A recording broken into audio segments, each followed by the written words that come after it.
અહીંયા જમવાનું મળીએ છે તો પેલા જમી રહીએ, ભૂખ લાગી છે. કાળું હશે ઘેટા બકરા ભર્યા છે, 3 પાછા બળ લટકે.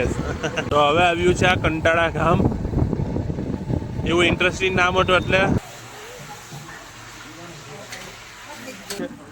બરાબર આટલાકમાં તો થાકી ગયા. હેલો ફ્રેન્ડ, તો welcome back to my YouTube channel. તો પાછા એક નવી વિડીયોમાં આપ બધા મિત્રોનું સ્વાગત છે. આજે છે 2 એપ્રિલ, હનુમાન જન્મ મહોત્સવ. તો આજે અમારે વેરાવળમાં તો બહુ મોટી ઘોડો નીકળશે, પણ અમે હું ને કાળું જઈએ છીએ. આપણે જેવા સારંગપુરમાં હનુમાન બાપા છે ને એવા જ અહીંથી 60-70 કિલોમીટર દૂર છે વેરાવળથી. તો હું ને કાળું ત્યાં જઈએ છે. દ્રોણેશ્વર આપણે ગયા હતા ને, બસ એક્ઝેક્ટ ત્યાં જ છે. તો હું ને કાળું જઈએ છે, બસ રેડી થઈને નીચે ઉતરી ગયા છે અને ઉપર હવે નીચે ઉતરું છું. હવે તો આપણે નવા બૂટ લઈ લીધા છે, આજે નવા બૂટ પહેરશું આપણે. ચલો હાલો, તો આપણે ફટાફટ નીકળીએ, બહુ લેટ થઈ ગયું છે. તો પહેલાં ચાવી લગાડી દઈએ અને આપણે કાળુનો ફોન મારી પાસે છે તો આપણે સ્ટેન્ડમાં રાખી દઈએ, લોકેશન સેટ કરી દઈએ. આપણે જોયું તો છે અહીંથી ધ્રોણેશ્વર મહાદેવ મંદિર, પણ હવે લોકેશન સેટ કરી જ નાખીએ. અમારા ઘર પાસે અહીં હનુમાન મંદિર છે, બાલાજી હનુમાન. ત્યાં ફૂલ પબ્લિક છે, જો બધા પ્રસાદી લેવા માટે લાઈનમાં ઊભા છે. તો આપણે તો નીકળી ગયા છે. આપણે અહીંયાથી ધ્રોણેશ્વર જઈશું. ધ્રોણેશ્વર અહીંથી 73 કિલોમીટર દૂર છે. તો હું ને કાળું નીકળી ગયા છે ઘરેથી. અને અમારા દુકાનની બહાર પણ એક મંદિર છે, ત્યાં પણ પ્રસાદી ચાલુ છે. આર યુ વેરાવળ બંદર. બોટો બહુ આવી ગઈ છે અહીંયા પણ. તો પહેલાં આપણે પેટ્રોલ ફ્યુલ પુરાવી દઈએ. પેટ્રોલ તો છે, પણ આપણે એક્સ્ટ્રા નાખાવી દઈએ તો આપણે તકલીફ ના પડે રસ્તામાં.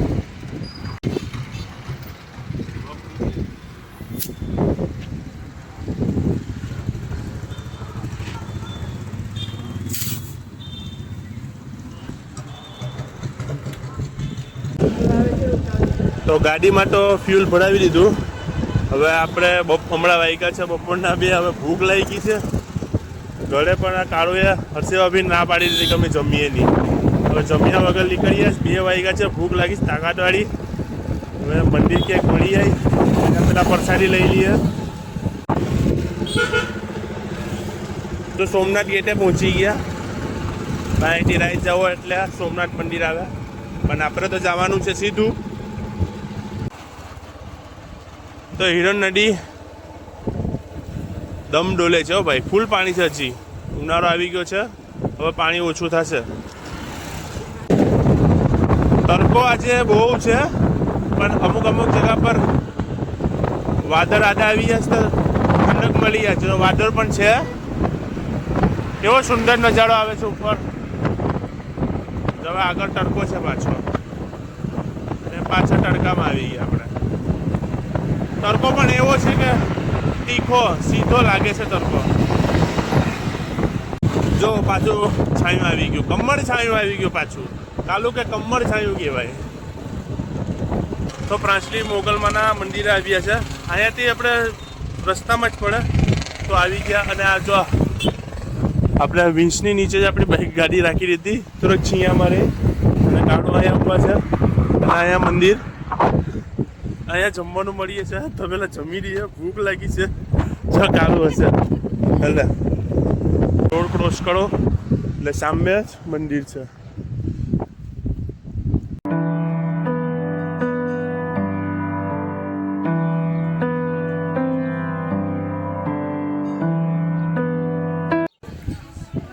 અહીંયા પ્રસાદીનો વિભાગ છે. જો અહીંયા પૂરું થઈ ગયું, અહીંયા પણ મળશે નહીં. બંધ છે. જો ને સાંભે જો ને, જોમાં લખેલું રહ્યું. આટલી જવું પડે.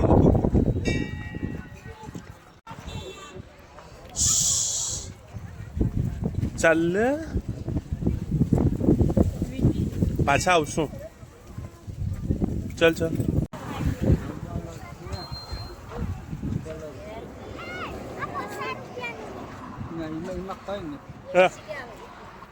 ચાલ જ્યાં જોશ ત્યાં રોકાઈ જાસ.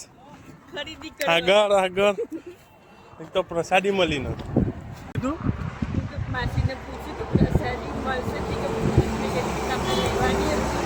હવે 4 વાગે તો પ્રસાદી પૂરી થઈ જાય છે. 4 નહીં 3 વાગે.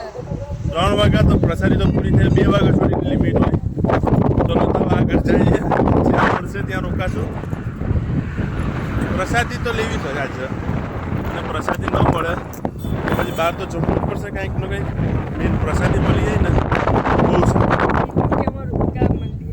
ક્યાં મંદિર હે?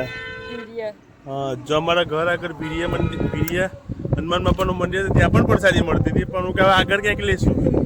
એમાં રહી ગયું બધું. કાં ગાડું હાલો, રસ્તામાં બરફ મળ્યો તો કાળું બરફ ખાઈ લઈએ. પ્રસાદી તો મળે ન મળે હાલો. 50 વાળો નથી, 30. હવે તો 30 વાળો આપી દો ફટાફટ. એક જ પેલા જોઈ લઈએ ને કેવું છે. અહીંયા પવન બહુ વધારે છે.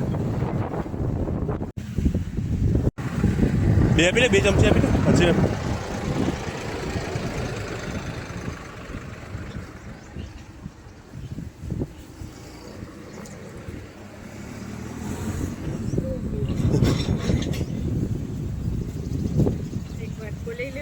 વાત કરે ખાતા પીતા જઈએ.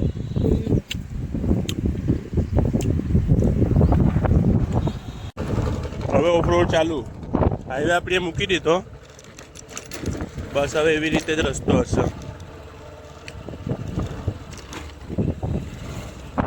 તો હવે આવ્યું છે આ કંટાળા ગામ. એવું ઇન્ટરેસ્ટિંગ નામ હતું એટલે કીધું કંટાળા. ગામનું નામ છે કંટાળા.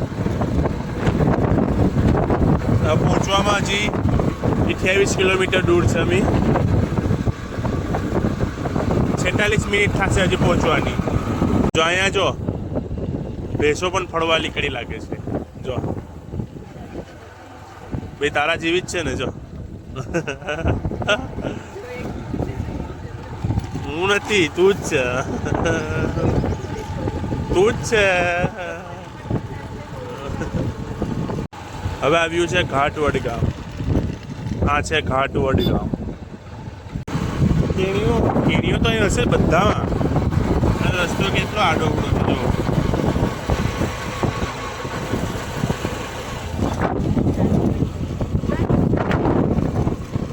હવે મારશે તોડવા જઈશ તું કઈ? તો રસ્તામાં કેણી દેખાય તો કાઢું કે હું તોડવા જાઉં. હા, મેં કીધું ઓલો પાલી મારશે આપણે. ફૂલ રિક્ષા પડેલી છે જો. અરે આ કઈ રીત છે. ફૂલ સ્પીડમાં એક ચલાવે સ્પિયાગો વાળો. પછી કે એક્સિડન્ટ થયું તો થાય જ ને. એટલા પબ્લિક થોડી કઈ પડવા. ઘેટા બકડા ભર્યા છે. 3 પાછા બળ લટકે. પાછળ એક ગામ આવ્યું છે જ્યાં ગાડી ઢીલી પડે છે ને ત્યાં ગરમી બહુ લાગે છે. સ્પીડમાં હાઈવે પર એટલી નથી લાગતી. શેરડીનો રસ પીવો હે.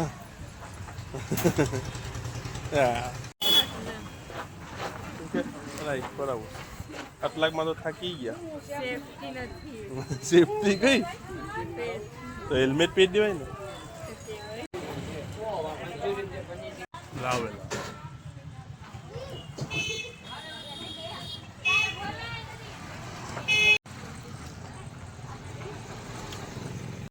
ચાઇનીઝ શેરડીનો રસ. અહીંયા કાળું શેરડીનો રસ બી છે. અહીંયા આપણું ચાલુ છે. આવી ગયા છે. જો ચોમાસામાં અહીંથી ઓવરફ્લો પાણી નીકળે. અહીંયા બધા નાવાવાળા હોય, બધા નાતા હોય. અહીંયા આપણે પહેલાં જઈએ હવે હનુમાન બાપાના દર્શન કરવા, પછી પાછા દ્રોણેશ્વર આવશું. અહીંયા જ છે જો. અહીંયા હનુમાન બાપાનું મંદિર છે.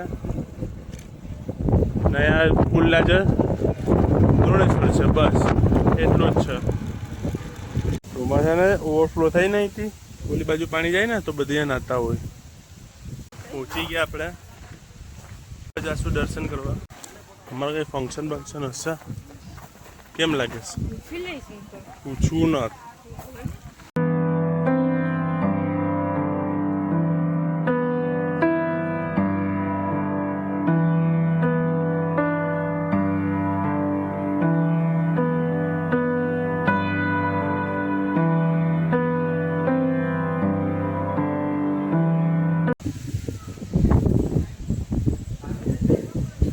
એકદમ સારંગપુર વાળો છે ને એવો જન્મદાતો છે. કા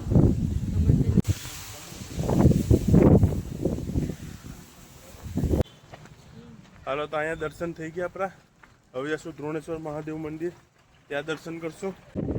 હવે જઈએ દ્રોણેશ્વર મંદિર. ત્યાં ગૌમુખમાંથી લગાતાર પાણી પડે છે. ત્યાં સાયન્ટિસ્ટ પણ આવ્યા હતા જોવા માટે, પણ અભી ખબર નથી કે ક્યાંથી પાણી આવે છે. તો ત્યાં જશું આપણે હવે. તો આપણે આવી ગયા છે દ્રોણેશ્વર મહાદેવ મંદિર. જો આ શિવલિંગ પર છે ને લગાતાર ગૌમુખમાંથી પાણી આવે છે. જુઓ, ખબર જ નથી કે ક્યાંથી પાણી એટલું આવે છે. લગાતાર પાણી આવતું જ રહે.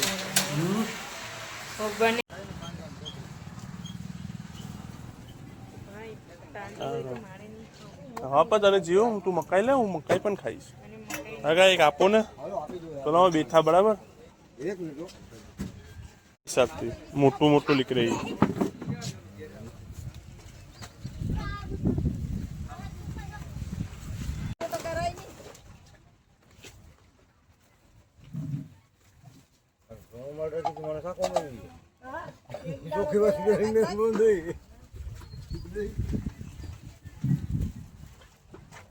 એને ખરાવી તું મને અસલ લાગે. મને ખબર છે ઘોડે પડ્યું તું કે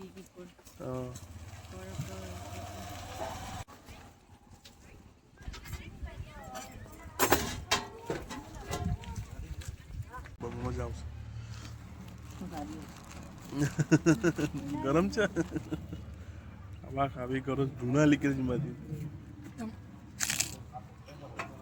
હાલો તો જમવાનું તો પ્રસાદી તો કંઈ મળી નહીં, અને ધ્રુણેશ્વર થોડુંક મકાઈ ને એવું નાનું નાનું નાસ્તો કરી અને પાછા હવે આગળ નીકળીએ. રસ્તામાં કંઈ હવે ભોજન કરવું પડશે, ભજીયા ગાંઠિયા કે એવું કંઈક ખાવું પડશે. કાઢું ભૂખ લાગી છે દાડા? નાસ્તો નહીં જમવાનું જમીએ. હાલો વાંધો નહીં. હાલો તો આપણે પાછા નીકળી ગયા છે ઘર તરફ. હવે અહીંથી ઘરે પાછા નીકળીએ અને ઉપર નજારો જુઓ. સુરત દાદા પણ જવાની તૈયારી પર છે અને નજારો એકદમ સુંદર છે.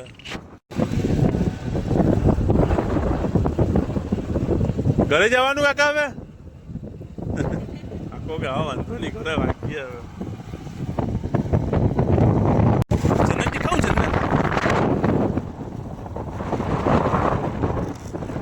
ये देखो તમે અહીંયા ગિરિયદ્રા આવો ને તો એ રસ્તામાં લાઈવ ઠાબડી બહુ મળે, એટલે ખાવામાં પણ બહુ સ્વાદિષ્ટ હોય. જમવાનું તો મળ્યું જ નહીં. તે ખરાબી નહોતું નસીબમાં. ઠાબડી ખાઈ લ્યો.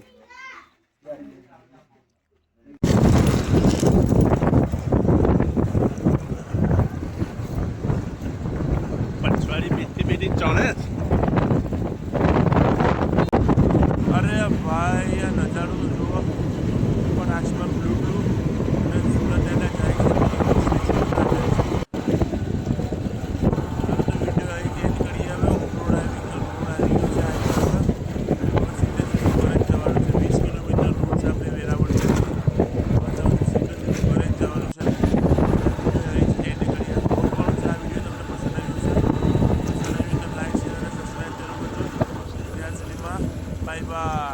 તો થોડીક વાર ટોલ નાકું આવ્યું છે.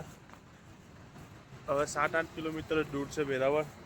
તો થોડા પગ પોળા કરવા માટે ઉતર્યા. હા, ફ્રી થવા માટે. તો ફાઇનલી જમવાનું મળી જ ગયું.